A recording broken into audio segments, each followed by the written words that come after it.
Yes, in fact, one of the big findings we've produced in the last 5 years is we've created a scale called the Survey of Strange Events. And what we have discovered is that all of haunting phenomena, whether it is subjective or objective, right? Whether it's just something I'm sensing internally or whether it's something we can measure outside, they're not separatable. They're one hierarchy of phenomena where, kind of like a ruler, subjective events, then objective, then subjective, then objective. People have tried to make a case previously that they should be two separate, fully separate sets of phenomena.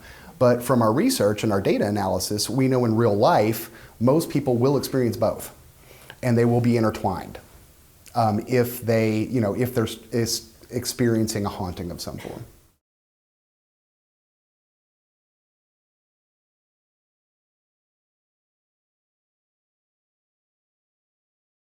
Well, things like plumbing malfunctioning. If we go with O phenomena, plumbing malfunctioning, objects moving versus objects being flung, right? People seeing a human-like apparition versus people seeing kind of more of a non-human apparition. But we also have subjective events. I felt a positive feeling. I felt a negative feeling. I felt watched. So things along those lines, right? And when you mix what people internally, or when you measure what people internally sense, versus what supposedly externally happens, they all fall in line into like a most common, kind of common, rare, single dimension. If you can capture something on camera that is obviously a visual anomaly, and if people can look at it and try and rule out alternative causes, or you start to see objects moving, which again, right, defies physics, good chance something's going on. What it is specifically, well, that's why we developed haunted people syndrome. And we've also moved to an interactionist model, because your beliefs are always going to shape how you interpret the world around you, right? So, it's simple. If someone says they see an apparition and a skeptic sees the apparition and a believer sees the apparition, are they going to tell the same story? They're not. Right? They're going to say something completely different because they're going to make that event fit into their existing worldview.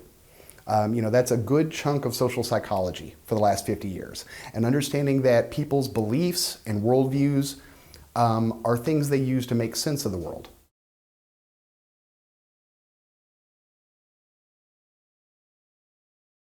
Commonly reported, you usually see more subjective events than you see objective events. So very common feelings of being watched. Now sometimes people report psychokinesis or movement of objects, but it'll be the type where my remote disappeared. I left my keys, now they're gone. And that's not to say that didn't happen, but we do know there's cognitive psychology effects and people, basically retroactive memory interference, right? I know I put this here last night. Well, in fact, you did it 3 nights ago, but you moved the memory up. When we start getting into people witnessing objects move or seeing apparitions, that's when you tend to get into the medium category of, something worth looking into.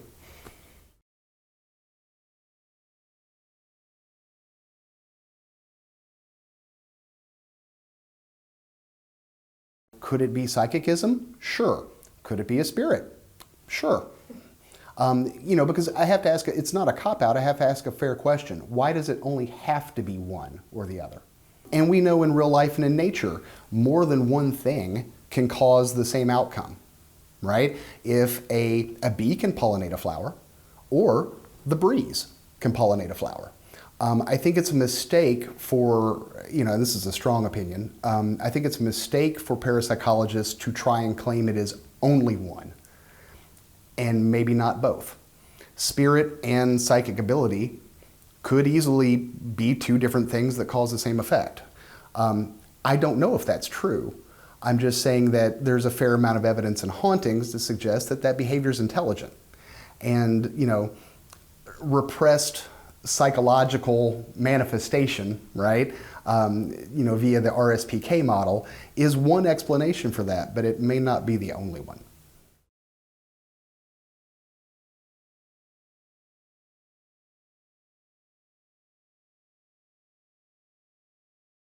And really, I tend to divide these sort of investigations into, we're going to deal with the people, right? or we're going to deal with the place. And then sometimes you're going to do both, right? So if you're going to a residence where someone's saying, oh goodness, this is happening to me, you have to have a plan for assessing the people, and you have to have a plan for assessing the environment. With the research we were talking about earlier with electromagnetic fields, that's setting up lab conditions. That's setting up multiple cameras, covering exits and entries, placing time-stamped electromagnetic field meters, right, in locations where you think you'll get phenomena. Also setting time-stamped audio recorders, right, with the point of making sure that you can address where people are in hoaxing at any given time of your investigation. Of course, that's crucial, right? So you set up cameras to make sure that exit and entries are always covered. So if you need to, you can say, look, nope, nobody was here for this X period of time. We always do a sweep of the house, wires, recorders and vents, speakers, toys that have been messed with that are electronic, to make sure that the obvious angles of hoaxing have been ruled out before we even set up the laboratory.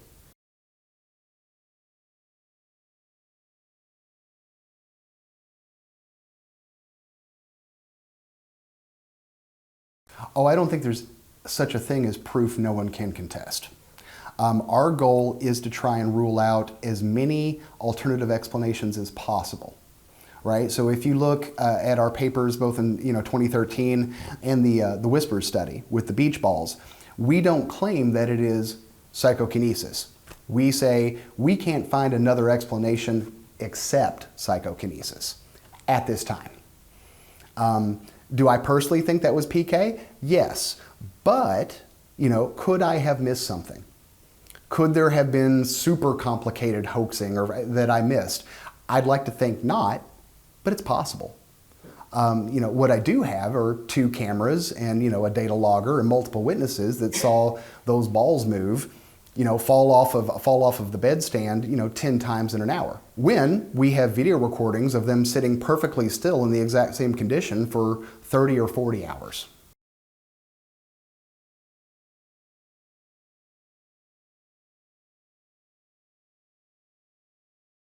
I've been going to that place for about 12 years. I've been there probably 11 to 13 times. And it is one of the few places, for whatever explanation you want to give, produces weird stuff that's difficult to explain. I've been there multiple times. I've caught other phenomena in previous investigations. And again, we are detailed. We don't get freaked out. We don't just assume. I would say normally you're right. You should be suspicious. And yes, you still want to be suspicious even when you've decided not to be suspicious. But the Whispers genuinely tends to produce weird phenomena that is difficult to explain, including the movement of objects. I've heard audible voices come out of a room that's completely empty. We've had people on the subjective range of events be punched in the gut and vomit.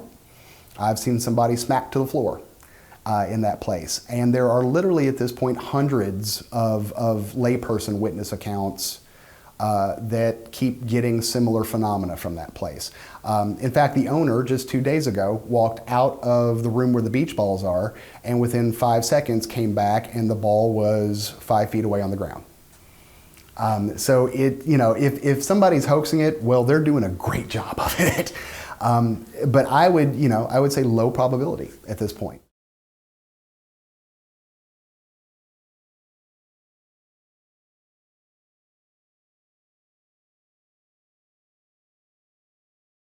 I would say most skeptics, if they're being fair, would have difficulty debunking either of those videos in the context of the information we provided. I didn't send you the full clip of 1 hour and 10 minutes, but we literally jumped on that bed and those balls did not move. We banged on the baseboards, and in fact, if you look at the whole video, about 7 out of 10 times, every time it's placed, whack, whack, whack, whack, whack, right? We are purposefully and jumping on the ground near it, right? We're trying to get it to move from its space. And none of that worked. We tested air vents. Air was not flowing in a way to make it move. And again, the bottom line is we've watched those beach balls, because that room is a famous room for activity. And those beach balls have been around for 5 or 6 years. And yes, by the way, we tested the inside of them. We looked for objects or magnets, right? Nothing in the beach balls. And at the end of the day, what's left? Because if you're watching these balls sit on the footstand board and they don't move through, years of footage and hours of footage, they never move until they do. And it's not because you're jumping. You can't hit the baseboard and make them move. You can't vibrate them off. You can't breathe them off, and the venting system doesn't make it happen. So what's left? Yeah, so we're like, yeah, PK, maybe. We're like, and that opinion is somewhat bolstered by the fact that we're getting those EMF fluctuations. We're getting those subtle changes or expansion electromagnetic fields right before the balls are moving in all the cases.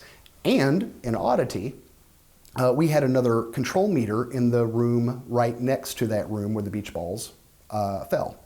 And those meter readings were constant.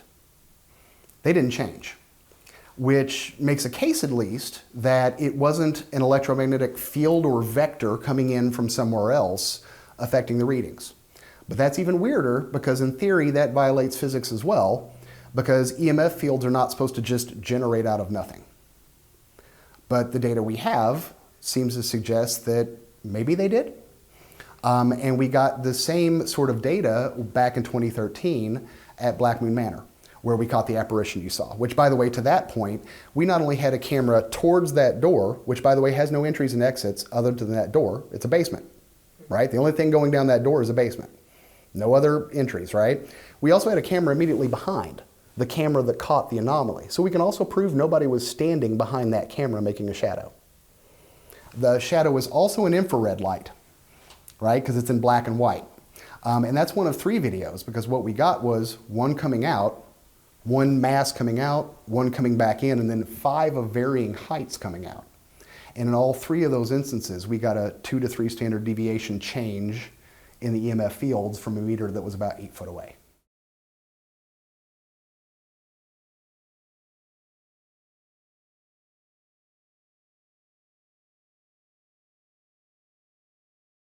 That's what the math says. From our studies so far, high transliminality, high paranormal belief, greatest odds of having extended paranormal experiences.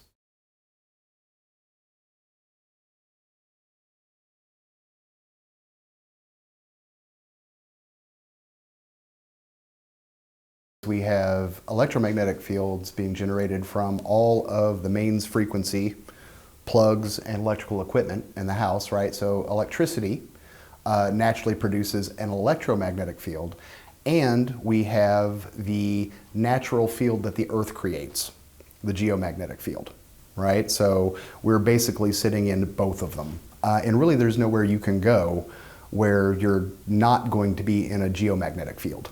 Now, an electromagnetic field is going to be a function of whether or not you're around electricity generating.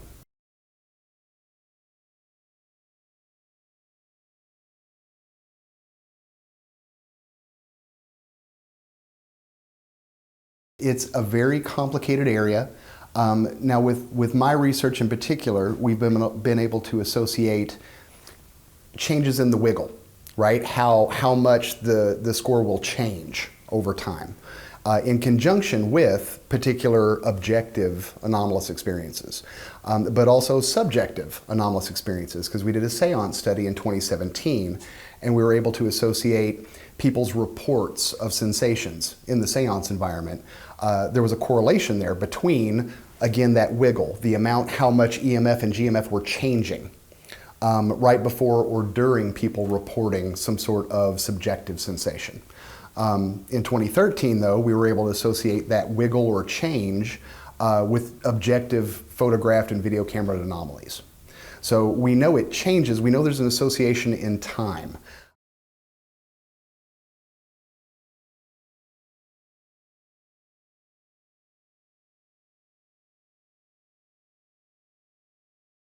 I think you're referring to what we would call a Persinger effect, right? So Michael Persinger, genius, right? Made the God helmet with Quran, put these small magnets on the temporal lobe, and discovered at 6 to 8 hertz at a certain frequency, about 85 to 90% of people would have a either sensed presence, but in extreme situations, might even have visions of angels, demons, et cetera, et cetera. Like that was a subset of his sample.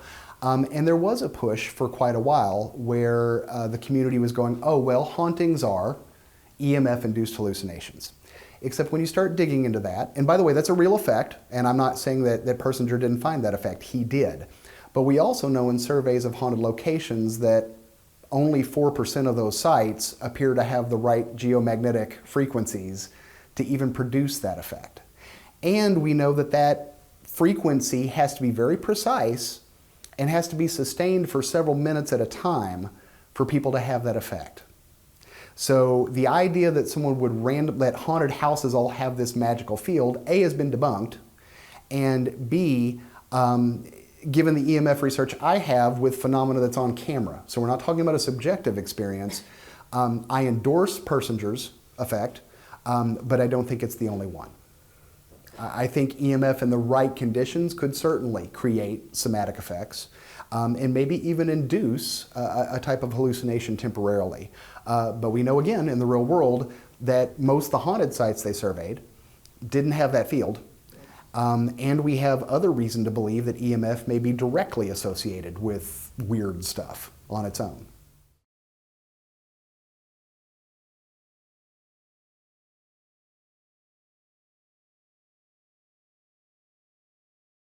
Being someone that worked in the psych ward full-time, right? Being someone with a fairly strong clinical psychology background and someone that, you know, has 4 PhD clinical psychologists that work for him, I can assure you that if someone is psychotic or schizophrenic, they don't magically see a ghost and then come back to normal in 3 minutes. In fact, when you look at the overall rate of all disorders in the DSM-5 that can produce a hallucination, if you're being really generous, it's 3%. But reports of haunting phenomena across populations in Europe and the United States range anywhere from 20 to 40%. So obviously hallucination, right, or I've gone crazy, isn't the best explanation for haunting phenomena. And in fact, the more I've dug into it, the more I've gotten kind of frustrated because it's obvious that people have made some of these claims have never actually been around people that suffer from psychosis, which is a very severe disorder that also has a lot of cognitive deficits, difficulty in speech, difficulty in making sense of things, and a whole host of negative symptoms that go well beyond I saw something and hallucinated it. So yeah, not a big fan of hallucination. I don't think it's actually very relevant.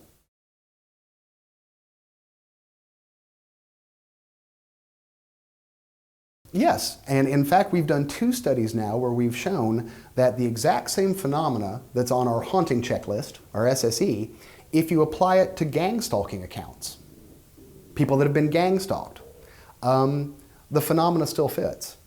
They'll endorse a bunch of the SSE items. We've looked at childhood imaginary friends, and we've discovered that when you interpret 150 of these accounts, you know, the kind of what they would call spooky childhood imaginary companions, oh, lo and behold, the checklist works. All the phenomena from imaginary friends that people report, the phenomena from gang stalking that people report, all fits on the SSE. We're starting to think that there is this set of phenomena, these objective and subjective kind of spooky events, that then again through belief, right? If you're spiritual, it's a ghost. But if you think maybe you're not spiritual and you think people are coming to get you, now it's a gang stalking account. If you're little, right, it's your imaginary friend. So we're finding the phenomena stays the same, but the way it's explained is going to radically change as a function of the context in which the phenomenon is happening.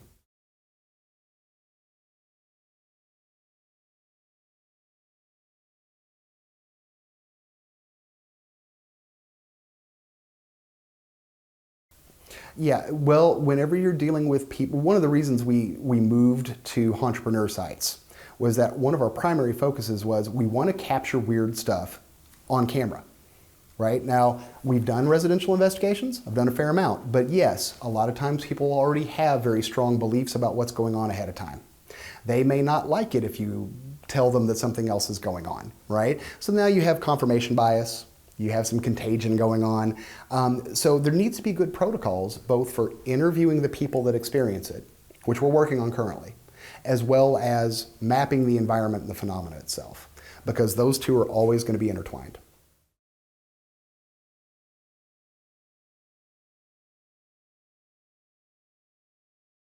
I think if we continue to do these studies, and I think if we can get more people interested in field research, I think over time we're going to get much more reliable data and good predictions from things like environment, person, culture, context. And once we get all those trees in the forest modeled, maybe then we start to get a crack at the core phenomena that everyone's experiencing. But again, that is, and I'm not a physicist, right? I'm an experimental psychologist. We need physicists to start tinkering with this stuff. We need more people involved in doing, large-scale data collection.